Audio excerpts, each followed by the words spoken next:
Good morning. Morning. I'm Thomas Rain Crowe, and this is the Culture Hour on MountainStream TV. I'm here this morning with Kelsey O'Donnell, my co-host, and our special guest, Grant King. This is the first broadcast show of the Culture Hour on MountainStream TV, so we hope you'll tune in upcoming weeks for other guest artists. We'll be having writers and musicians, artists, all talking about their work and what they do, and in some cases how that all dovetails with our environment. But really we're focusing on what people in our region here are doing creatively with their lives. And this morning we're going to talk to Grant King, who I met several months ago in a meeting of the Jackson County Senior Center, a writing group that's been going on there for several years, and Grant was a member of the writers group at the Senior Center, and I was asked to come and talk with the writers group, and that's where I met Grant and heard him read one of his songs during the class time. And as he probably remembers, I was bowled over by what he read that morning, and the funny part of the story is that after he got done reading his poem song, I just was kind of standing there shell-shocked, but I managed to get out something to the effect of, "Man, have you ever been to Nashville?" And what I proceeded to find out later in conversation with Grant was indeed he had been to Nashville and had lived in Nashville and spent quite a bit of time there as a songwriter whose music had been recorded by major country music stars, and he at one time had 3 top 100 Billboard songs on the charts at one time, which has probably never been done since. And during 1 year period, he had 12 songs recorded and produced on major record labels by major artists. So he was definitely a player in the country music scene back then. And welcome, Grant King, to our show. Yes, welcome. Glad to be here. You're now living in Cullowhee, which is right here down the road from Silva. And how long have you been here in Jackson County? Since 2007, after my mother passed away. And the kids had all grown up and had their own careers and whatnot. I had always wanted to live in the Smokies, so I applied for a transfer. I was working with Walmart, and Silva Walmart up here said, "Sure, come on up." And packed up and moved in a period of about 2 weeks. Wow. Boom. I've enjoyed it. It's too beautiful for words up here.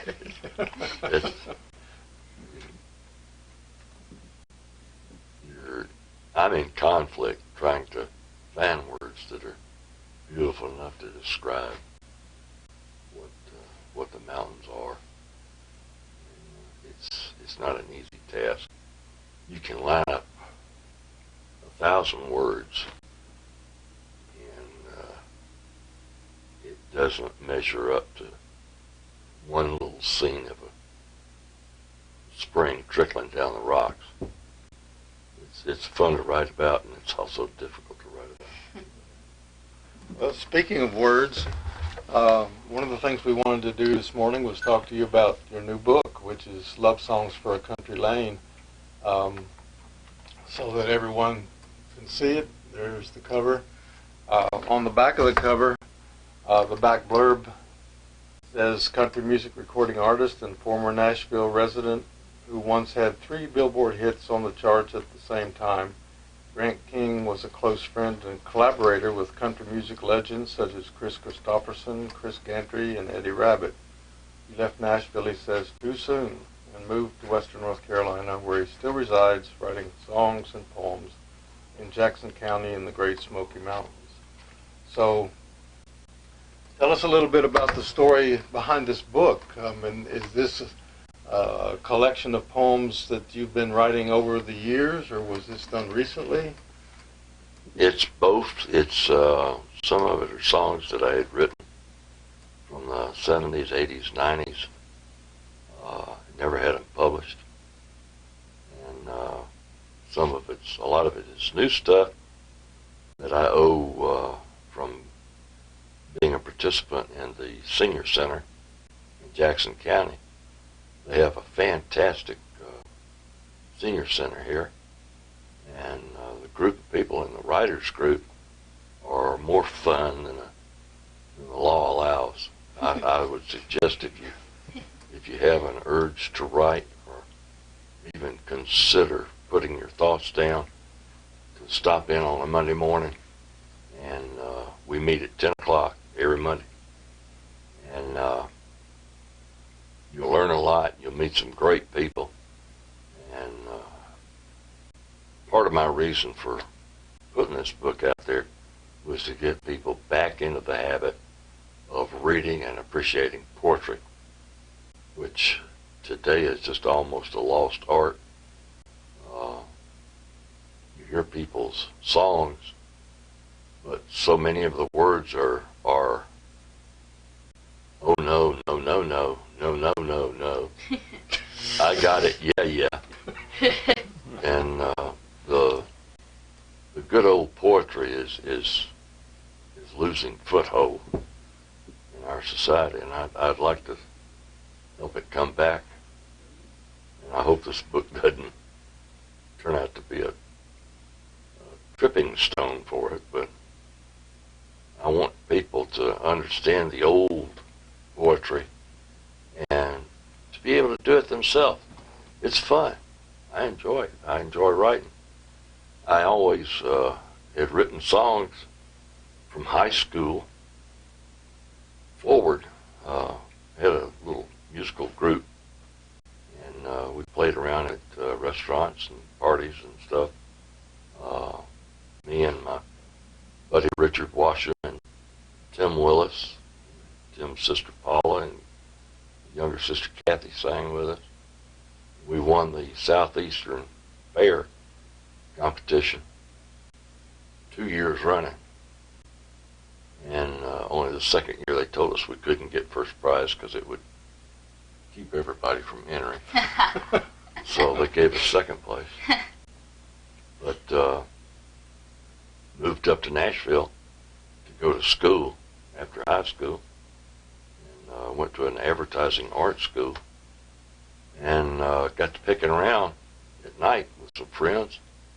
And one of the guys turned out to be a brother to a publisher with a music label on Music Row. And he said, you need to go see my brother and give him some of these songs and see if he can use them. And so I went in and I talked to Vance Bulla. He was the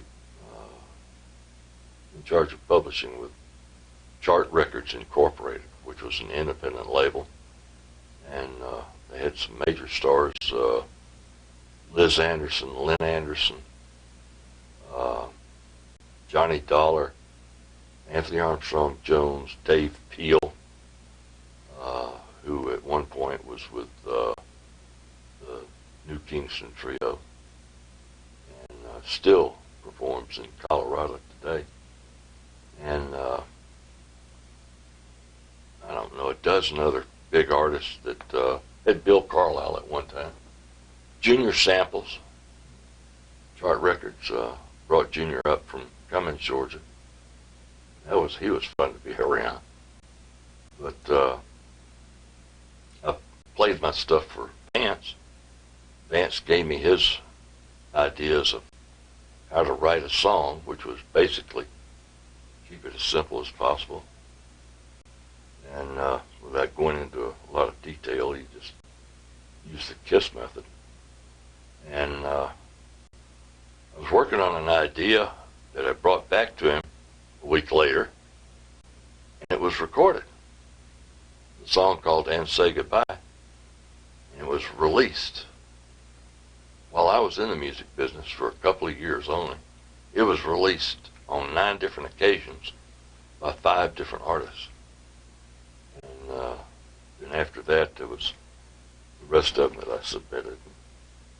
Out of 12 songs that I submitted, they actually recorded 11. So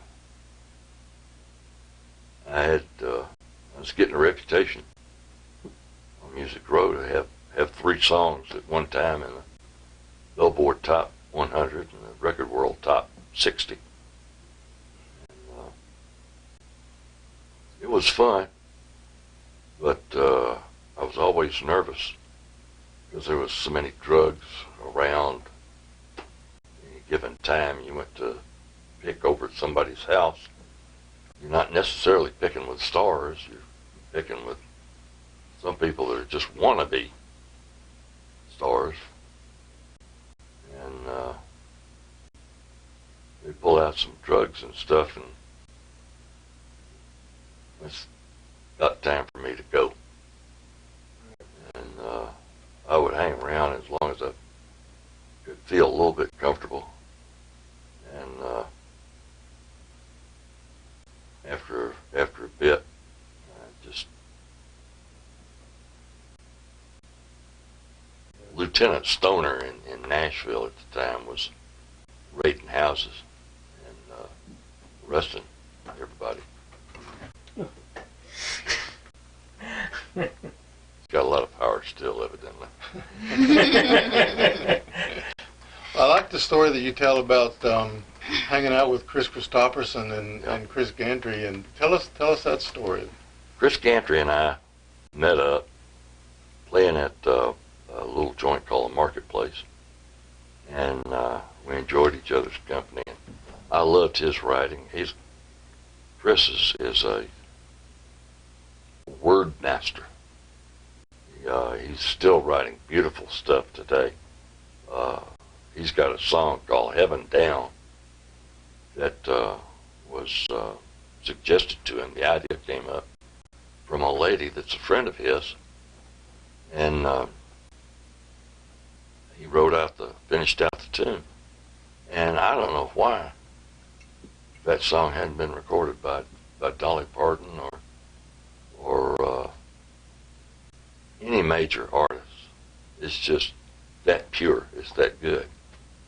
And Chris and I got along real good. We had a jug band for a little while that played up at the Marketplace.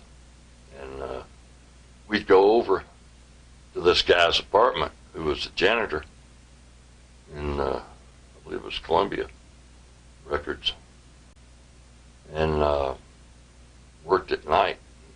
We'd catch him before he went to work because he slept during the day, and go over to Chris Christopherson's little red brick apartment, and it had less furniture in it than this room. He had a bed and a chair, and the other room had a little counter that there was a small stove behind. But that was the apartment. That was it. And so Christopherson would sit up at the end of the bed and prop himself up with pillows against the wall. Chris Gantry was the big star because he had the record released, Dreams of the Everyday Housewife. And so he got the chair. I was a nobody because none of my songs had gone up to number 1. Christopherson at that time had a big hit already with Ray Price with the Good Times. And so he'd already showed what he was capable of. But I ended up having to sit at the foot of the bed, hunched over, and after about an hour or so, my back was killing me so bad I'd have to stand up. And I couldn't afford a guitar strap, so I just let them play. But I still think I'm probably one of the few songwriters that can make the claim that I've been in bed with Chris Christopherson. I know Rita can. And I don't know how many others, but he probably wouldn't even know me. He wouldn't recognize me, I'm sure, because I was a skinny brat back then. But great guy. A lot of fun to be around. Just as plain normal as anybody, which is how he comes off on stage. You know, it's Chris. And, so we'd pick around, and it wasn't maybe about 3-4 months after that I quit the music business. So I didn't carry it forward. I wish I'd kept up with Christopherson. I've kept up with Chris Gantry through the years and been in phone contact with him and email and whatnot. But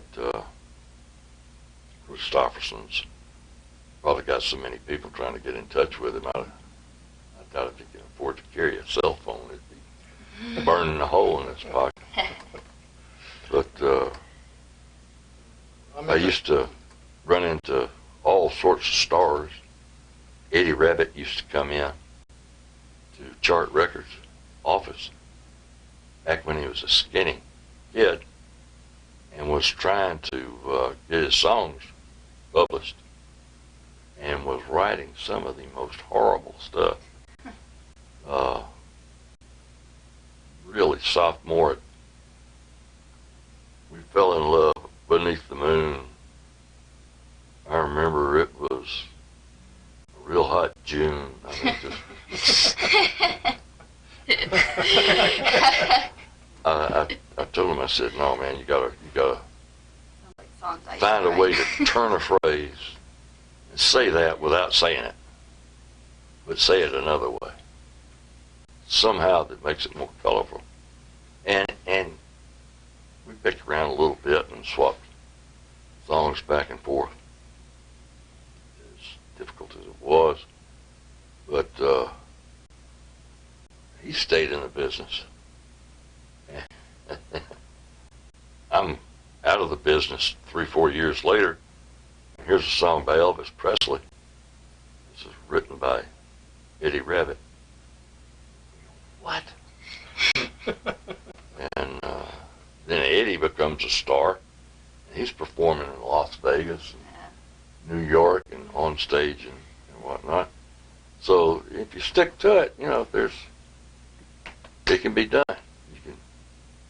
There's 10,000 people a month that flood into Nashville knowing that they're going to make it, and then they get their hearts broken. Out of that 10,000, there's maybe 2 that don't hawk their guitars in a pawn shop. Pawn shops are thriving in Nashville. I mean, guitar is something you almost barter with. It's almost better than money. Well, I noticed in your house there in Cullowhee, there's a plethora of violins, fiddles in this case, violins and guitars. So what's going on with that? I repair and revoice old violins. I've done it since way back in the late 80s, 90s. I inherited my father's violins and my grandfather's, and they needed a little work done to them. Guy told me, yeah, I could probably do it for $500-600. Glue 2 pieces of wood together. Charge me $500 or $600. No, you're not. So I got on the internet, which was brand new at that point, and started tracking down about violins, and it gets infinitely interesting when you start researching violins and the massive history behind the instrument. And I love to take stuff like an old Sears Roebuck violin, this cheap piece of wood, basically, back in the 1930s and 40s when they were selling violin kits for $12.95 for the violin and the case and the bow and everything. And the wood is about a quarter of an inch thick, and I can take those apart and shave everything back down like it's supposed to be and make that violin sound good enough to play in an orchestra. If you've got good wood to start with, you can shave it down and correct it and get a good sound out of it. And guitar is the same way. I don't know, there's something that's like an unspoken art about a good guitar. I bought a Spanish guitar that I don't think I paid more than $5 for it. And but when I picked it up, it's like feathers. This big classical guitar is weightless. And I got to looking at it, and boy, it was made out of paper-thin wood. Mm-hmm. I don't see how they got strings to string up tight enough and not collapse the whole thing. Yeah. But it's an art, and I like guitars. I'm a guitar addict. I noticed in your house. So you've gone from being a songwriter to being more or less a technician. I mean, in terms of the restoration of the instruments and that kind of thing. But all along, you've been writing still. So you're still got your hand in the art form and in the business, so to speak. And now with the book, Love Songs for a Country Lane, it's kind of a resurrection time for you, maybe. I mean, is this kind of how it maybe feels with the publication this year of the book? Yeah, it's living on. It's going forward. I've had a lot of these old ideas in my head for songs. And one of the things that you do as a songwriter, if you're serious about it, is you write those ideas down. And one day you go back and you just look at your ideas, and you get a whole new vision of where that idea can go. Different things may have happened. Water's passed under the bridge, and it's a whole new day that you get a totally different idea of that idea that you wrote down. A whole new scene of it. So I've gone back and looked at a lot of my old ideas and some of my old songs. I'm still researching to look into using them in the next book, poetry book. But for every song that you submit, you probably write 50 that you don't want people to know that you wrote that. So yes, I know the feeling. But so when you're writing a song, I did a little bit of songwriting. I've done a little bit of songwriting as I've grown up, and I have those sophomore type songs that you were talking about before. I have a couple of those recorded from when I was about 8. But I guess I always wonder, my biggest struggle when I do it is sort of the combination of mixing the tune and the words for that to like match the feeling of what I'm trying to say, I guess. And so I wonder what's your process sort of like? Do you write down the lyrics first and then go back and figure out chords and melodies and stuff like that, or how do you do that? I usually write to start with. Okay. And if the idea is good enough, if the subject matter, if the rhyming, the poetry of it will hold together over time, and you go back and you look at it and you rewrite it and you get different ideas. A song's not written the day that you sit down and put it on paper. Yeah. It may not be finalized until one or two other people have recorded it, changed something else in it Yeah. that they interpreted a different way. But I'll change. When I read these poems, sometimes I'm leaving out a word or two that wasn't necessary. There's a whole lot of editing goes on when you're writing a song. But the music is something else. I can't explain it. It's got to be a gift. It comes from somewhere that I'm not familiar with. I know what composers I like. I know what chording and what progressions that impress me. But it's like the music is gifted. It doesn't come from me. Because I can't read music. I don't follow music. I had to follow it when I was in high school in the choir. Yeah. And that was easy enough because after you learned your bass part, you just sing it. Yeah. From memory. But composing is gifted. It comes from someplace else.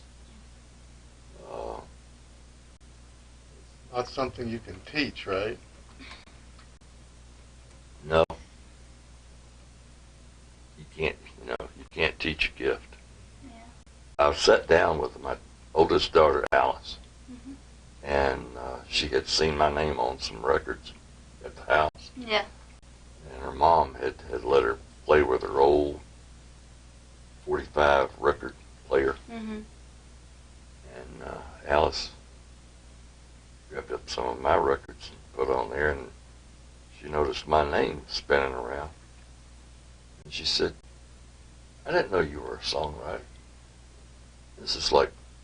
She's like 12 years old. Yeah. I said, "Oh yeah, we've talked about it 2, 3, 4 times." "Well, I knew that you were in the music, but I didn't remember you saying that you wrote." And she says, "How do you write a song?" I said, "Well, sit down, get a pencil and a pad, and we'll write a song together." And she's real bashful back then. And I told her, so that you won't think that you have to be afraid of saying something that you might think is silly or not pertinent. Yeah. We're going to write the stupidest country song that's ever been written. Yep. And at that time, what I was thinking of for subjects, I told her, I said, let's think up something we can write about. Yeah. And through my head goes racing a Loudon Wainwright III song, Dead Skunk in the Middle of the Road. Roll up the windows and hold your nose. Yeah, I know that. And so I told Alice, "Hey, let's write about roadkill." Okay. And we wrote this song that I had performed at a lot of open mic nights, events like that. Played it at the Bluebird, and played it at the Broken Spoke, and all sorts of different writers' nights. Yeah. And I won't try to sing it, Okay. because that shiny slick spot that you see on life's roadway, it's not just another roadkill. It's the very same spot you ran over my heart, and you're doing it just for the thrill. Love splattered all over your grill. thought I saw stars, but it was your headlights. Your love flattened me just like a truck. You made such an impact, I know I'm a sight. Now isn't this my kind of luck? I'm not only flattened, I'm stuck. I don't feel so lonely, your slick spots abound. You flattened all those who'd afford you. It's not like we're tracking a deer on hard ground. More like following Sherman through Georgia. You flattened all those who'd adored you. So as you go driving down life's lonely highway, remember those spots on the road. Have mercy on me and steer clear if you see. It isn't just some other toad. That's me and my heart on the road. Me and my heart on the road. And I've played that at numerous events, and that and a few other songs that I was playing. Mm-hmm. Once in a while you get a phenomenon that happens that scares the daylights out of you.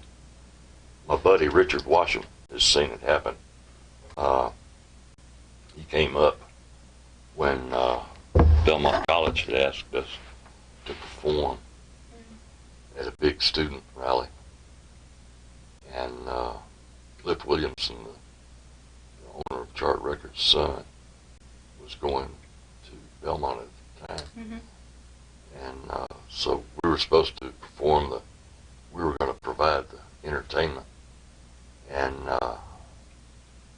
it's scary enough when you're in an auditorium with thousands of people. And I was only there to represent the writers, people that just write out what the artists are singing. So I knew I didn't have to sound good. Yeah. That's a crutch, and it's a comfortable crutch. I've used it often. But they sent Connie Eaton out on stage, and she performed a song that wasn't one of mine. Mm-hmm. And then my buddy Dave Peel went out on stage and sang a couple songs. I think one of them was one of mine. And a couple other people, and then they sent me out on stage as the next to last act. Oh, wow. Because Lynn Anderson was the big star. Yeah. And she was going to close the show. And so I went out on stage and I sat up on a stool, had a microphone on my guitar and one I was singing into. And I sang And Say Goodbye, which was that first song that Chart Records cut, and it was recorded by Connie Eaton. And it's a very soothing, very sad, slow melody. Yeah. And I got through singing it, and there's 3,000, 4,000, 5,000 people that are just all totally tuned in on you. Yeah. I worked it on down to the last chord progression and the last note.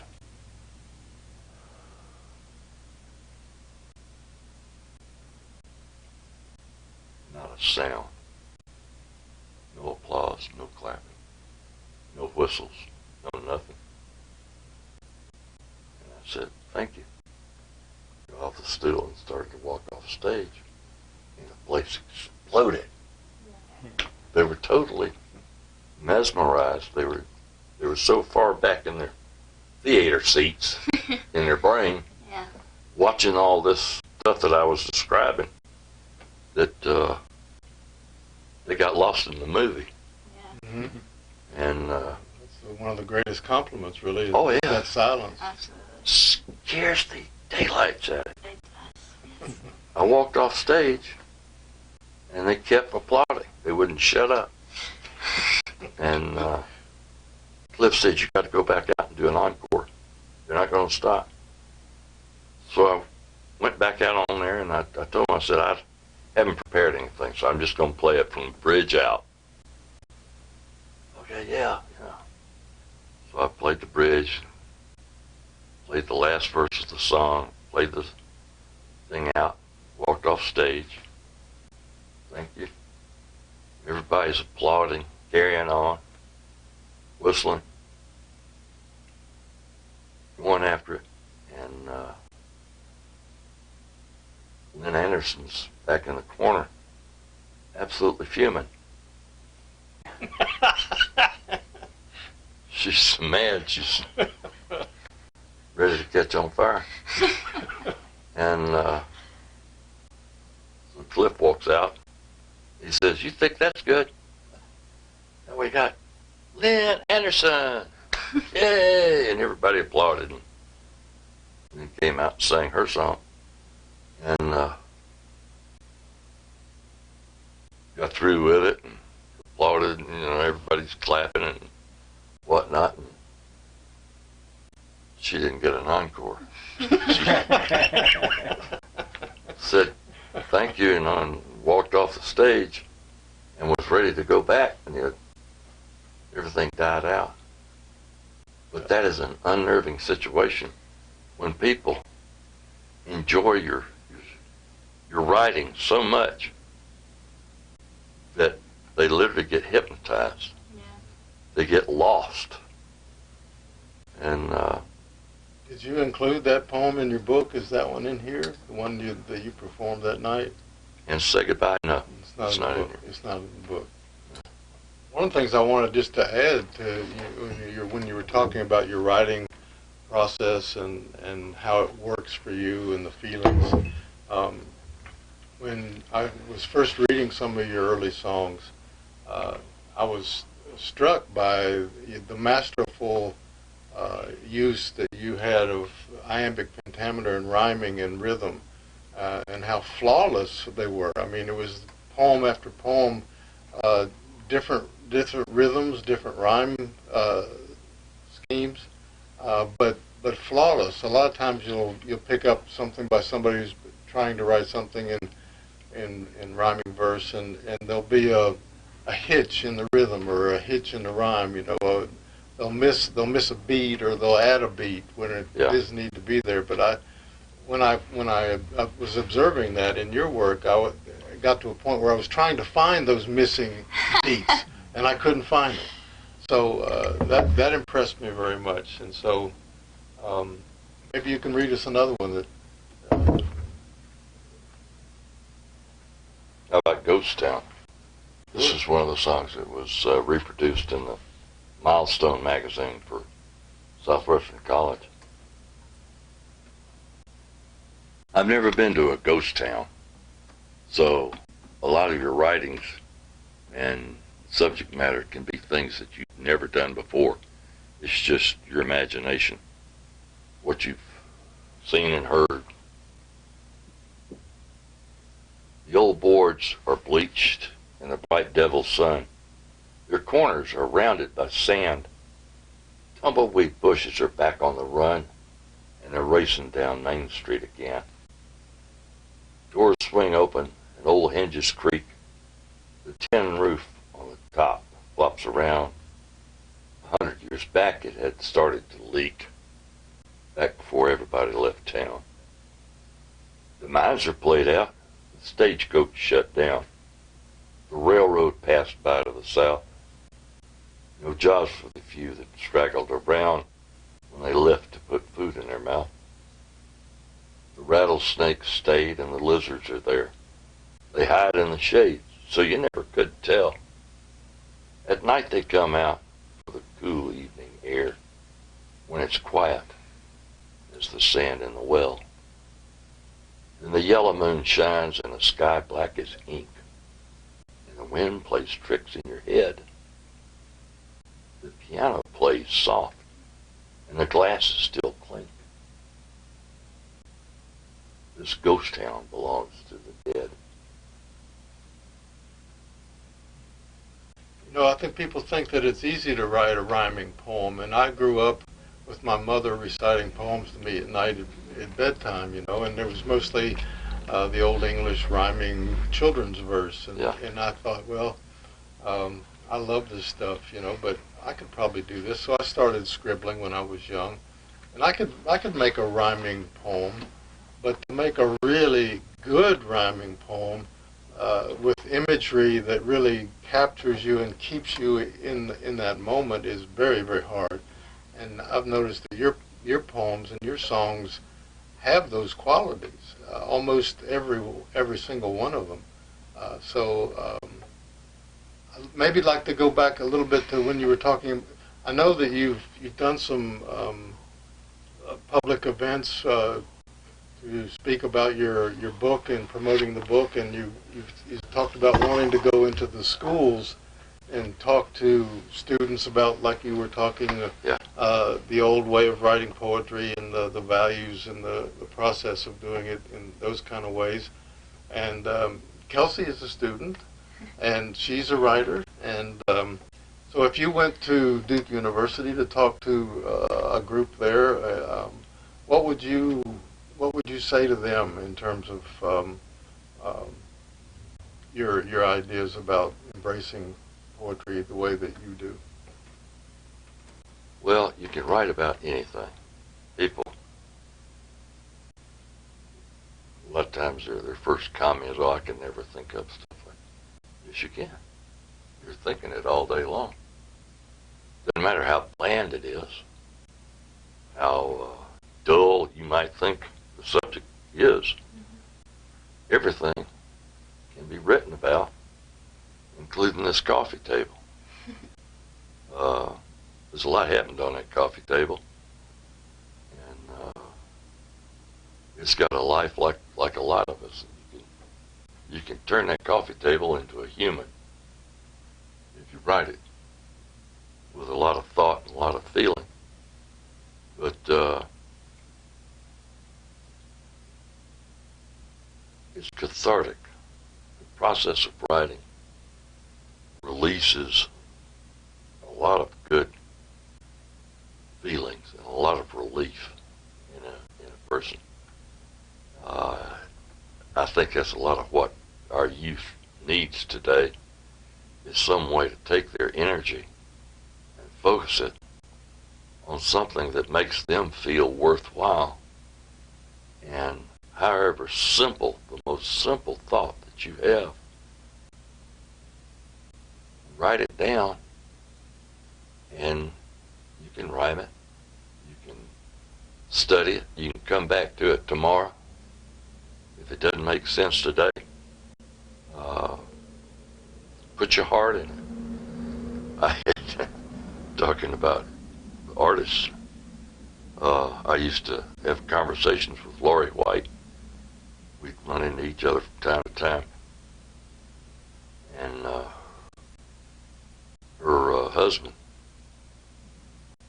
his name is Cannon. Rain's going on vacation.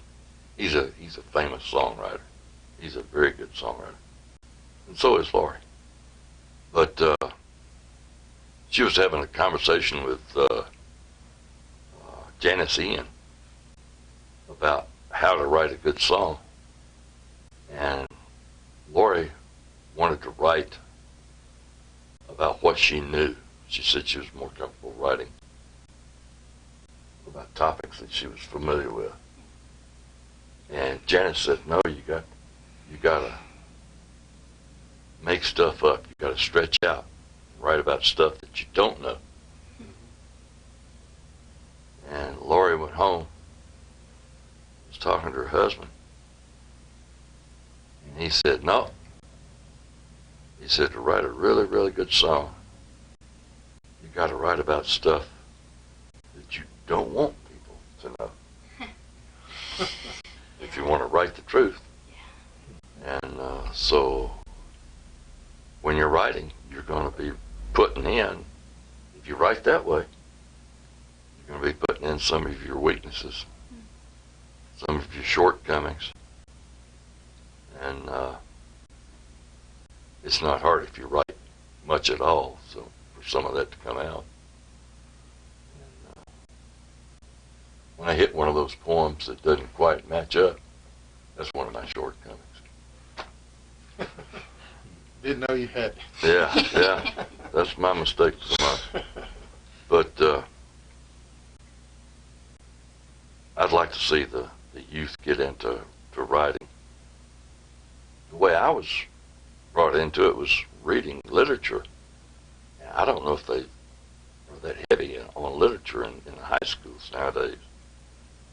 But I got hooked on it from some of the older writers, Richard Lovelace and, of course, Longfellow and Byron and Poe. Poe is a gas. And it's fun to read. And if it's fun to read, to me, I found out it's fun to write. So I've always said that to be a good writer, you've got to be a good reader. And you have to do it all the time. Both things all the time. Yeah. I mean, not totally all the time, but often. The chink in my armor, and I may have been wrong all these years, was that in writing country music, in writing songs, I did not want to copy what everybody else was doing.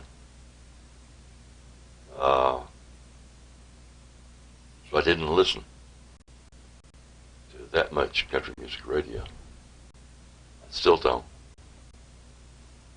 I don't want to be influenced by what other people have already put out there and then sort of surf on their wave, so to speak. So I keep it as original as I possibly can. And knowing that even when you're doing that, everything's been written. Everything's already been written. You can try to write it a different way. And I ran into a situation where I had a song that I wrote not too long ago called The Old Guitar. And I was looking through YouTube on some of Willie Nelson's stuff, trying to get the credits to words to some songs that he had written, because it just fades out in the radio. The sound doesn't come through. Yeah. And scrolling through YouTube, and it comes to a song of Willie Nelson's, The Old Guitar. And I thought, what? Wait a minute. I just wrote that. Yeah. So I played it. He wrote a song that's almost identical to mine, but I like mine better. And We'd like to hear that, yes, yes. And Willie, if you're out there listening, Have a battle. this one's for you.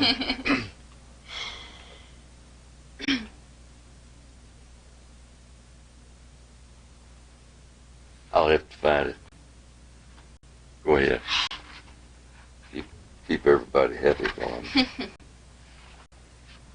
Yeah, I was just thinking while you were talking that when I was out in California, when I was in my mid to late 20s, I was surfing on everybody else's energy, and it took me moving back from California to these mountains here and living alone in the woods for 4 years to really find my own voice, because you're so surrounded by so many talented people, and it's a city, and there's all this other stuff going on. Yeah. You don't really have time to get inside yourself and to slow down and be quiet enough. So I really understand what you're talking about. Old guitar. There's an old guitar leaned in the corner. It's covered with a layer of dust. The tuners are sticking. It needs a good picking. The strings are starting to rust. I used to pick it more often to make up a new song to play, but with age my passion has softened. I just don't have that much to say. I remember the good times in Nashville. People waved on Music Row and they smiled With songs in the charts, I broke all the girls' hearts. I was cock of the walk for a while. Our chords fight each other in the moonlight, like dead strings on a pawn shop guitar. The notes die faster than a sermon from the pastor Monday morning when they open the bar. Now I write just for me and the giggles. Usually comes out without warning. If I drink just enough, I can write some great stuff. But it doesn't make sense in the morning.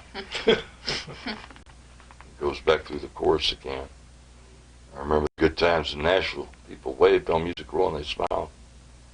I'm still searching for answers for those dang bronze nude dancers the city council dropped on 16th like a pile. So the old guitar leans in the corner. There's a reason I treat it so poor. I don't want to sing what the old memories bring. I just don't want to hurt anymore. No, I don't want to write all this sad crap tonight. I just don't want to hurt anymore. Well, I can't imagine Willie wrote anything much better than that. Yeah, seriously. No, that's a good one. Yeah. Really good one. Wow. How about another one while we're on a roll here?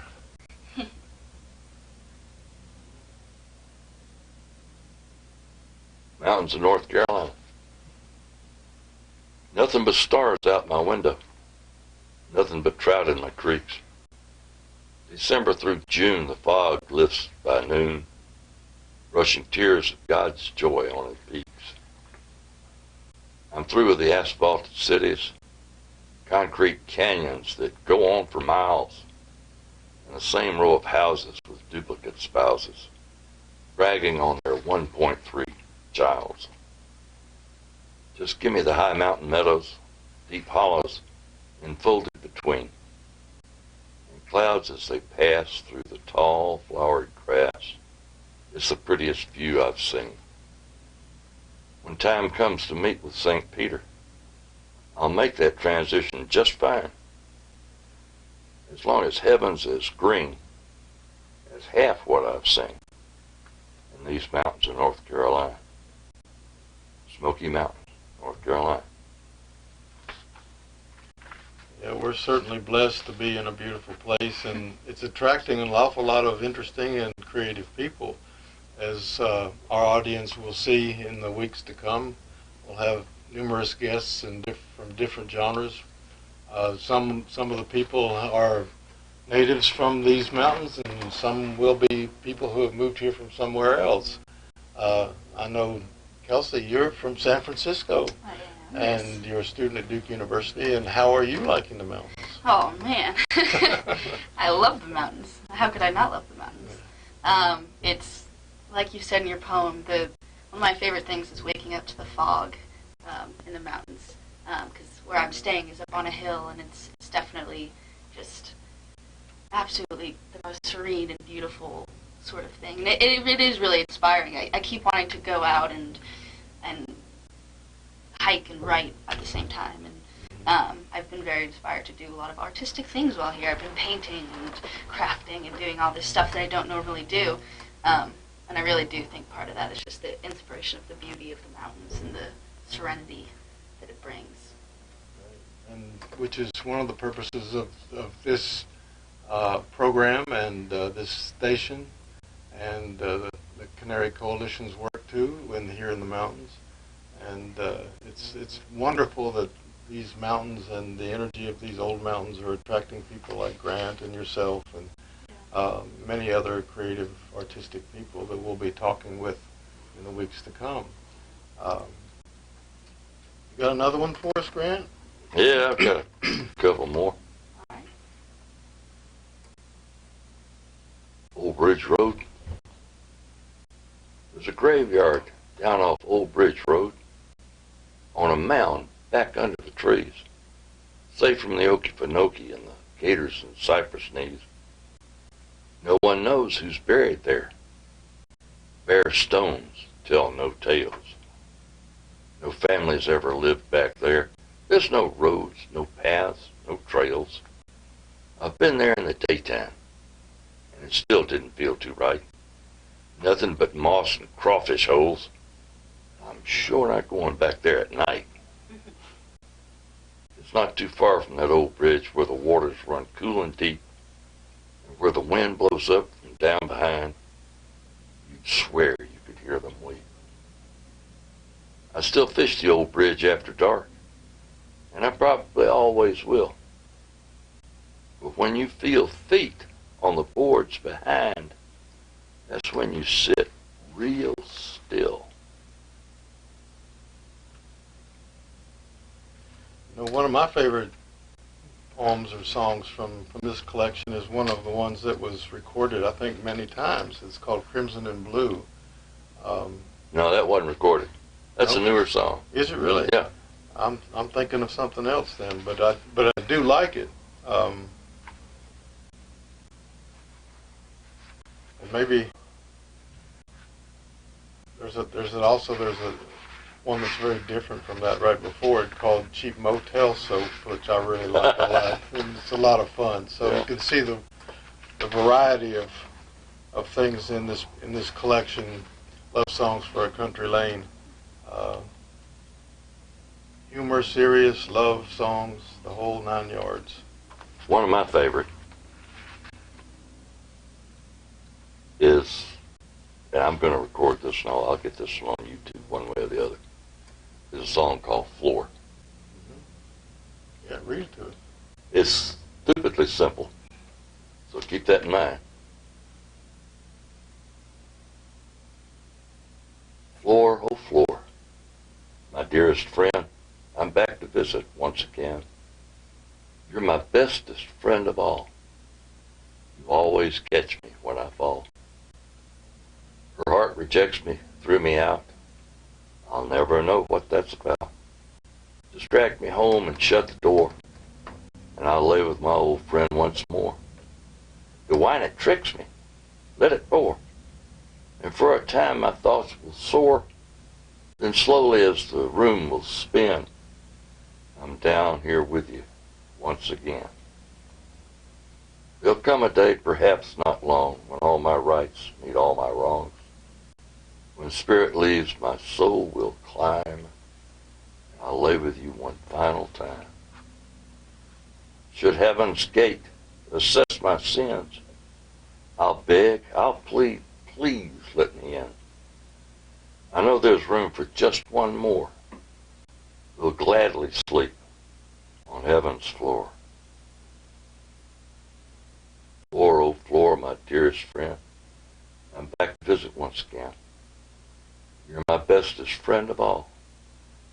You always catch me when I fall.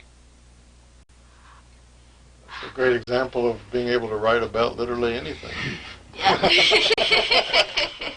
Never been there. You don't often lay on floors. No. And I'm not an alcoholic. I don't drink enough to, Pass out. yeah. When my buddy comes up to visit with me, we'll get a 12-pack of quarters or something like that. And he'll go back home to St. Petersburg, Florida, and 2 months later, I'm still sitting there with 9 beers still left in the refrigerator. So, but you're right from anything. Yeah. Got time for one more? Yeah, let's go out with a good one here. Crimson and Blue or Well, that one, or the old Motel Soap, or whichever Cheap one, Motel Soap? whichever one you like. This is another one that's made up. I'll have to say that right along. Crimson and Blue.